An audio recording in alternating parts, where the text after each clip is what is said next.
Hey scroller, let's take a look at this video. Let me know what you think in the comments. Most of our mothers stayed with our fathers because they had no choice.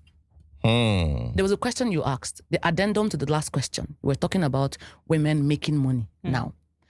Our mothers married for food and shelter. They married because that was the thing to do. They married because they wanted to leave their father's house. They wanted to improve their family, improve their station in life. And the best way to do it as women then was to get married. Now, the tables have turned. Women are now masters or mistresses of their own destinies. You don't need a man. You should want a man, not need. Then it was need. To survive, you needed a man. Then, to open an account, you need a man. To even get a house to rent, you need a man. To buy a car, to buy many things, you need a man's presence. To give yourself that cover, you needed a man to eat. The man is either your father, your brother, or your husband or boyfriend. Now, women are becoming entrepreneurial. Women are making money. So you see that what they are looking for in a man now is no longer money. I have the money. I don't need to marry for it. Then women were like commodities, whether we like it or not. They were using women to settle debt. Our fathers used women, their daughters, to settle their friends. They used us as legal tender. They used us to cement business dynasties. Nobody cared whether this man is a terrible man. Just marry him, born. That's all. But now, I'm looking at my daughter and imagining her marrying because she needs a place to stay. She needs money to buy a car, to buy a house. The same house she would buy, maybe even before she marries herself, given the trajectory we are trying to project. You have to be entrepreneurial. So now you start looking out for other things that you never looked out for. Is he kind? What kind of a person is he? Will he support my dreams? Now we're no longer marrying for survival. We're marrying to build wholesome families. We're marrying to push ourselves. Men marry strategically. Women used to marry because I love him. Shut up. Now we're marrying people who will help us grow in our business, in our personal lives, in other things. It's no longer money. And the men are struggling because suddenly that money you are lording over us is no longer a thing. When we're growing up, we had fathers who will not give their wives money because they argued with them. So you're willing to starve your children to teach their mother a lesson. Now, the mothers have their ATM cards.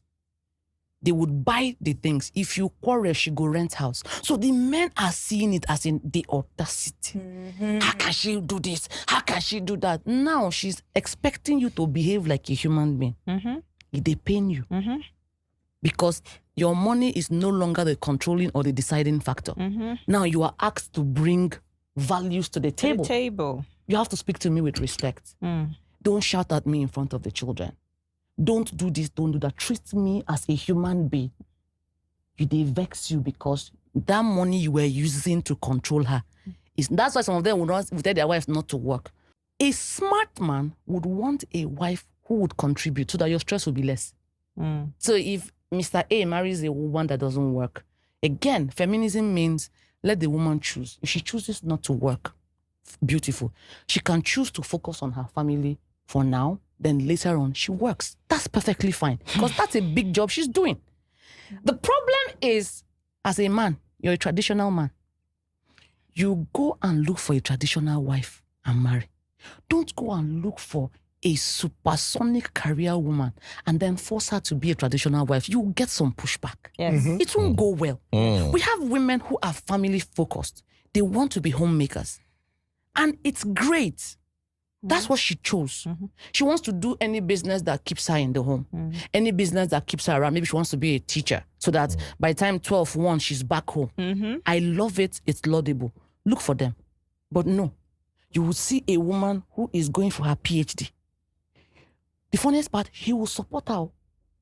So the PhD she was doing, what did you think she was going to do with So it? he can say my wife has PhD. When I was in Unizik then, I used to find it very audacious that Onisha businessmen will come and say, Anamacha nurse, Anamacha lawyer.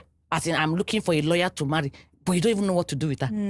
She will say she wants to go to conference. You will say no, but you're looking for a lawyer. Before getting married, I was telling my husband, this is what I want to be. I will do masters. I will do PhD. In fact, if I see better work abroad, I will go. He was like, whatever you want to do, do. I said, no, don't say it like that. This is what I want to be. I will not come and lie and say, I want to do this. He was like, no, I'll support you. And the guy did support me. In his house, I did masters. I did PhD. And if you know anybody that did PhD, it's like half madness. So he had to take care of the kids and a whole lot while I was doing that. Some of the women have the money to see themselves through school. But that support, time to read, that's when the children will be crying. You'll be there, watching ball. I'll go to the room, they will be knocking on the door. If I want to do content, my mother will say, oh, you should go. Your mother wants to do content. Yeah. Again, because he has seen the value of what I am doing. Because if you talk this side, you talk this side. There are women who do not allow what they are doing. Let's say the money you're making doesn't show. It doesn't show in the house. Your money is for you. His money is for all of you. My money. So he doesn't see what you're doing. That money you're making, he has not seen it. My wife is another Brahman. He has done the calculation. Even before then, he supported you, whether you made money or not. It's not his business. But now you're making some money, and he is seeing it. He's seen it in the children. He's seen it in the house. He is seeing it. He's not interested in it, though. But he knows that there's a backup. If something were to happen to me, I have somebody who will take care of the children for some time before I get back on my feet. And a man would rest easy knowing something like that.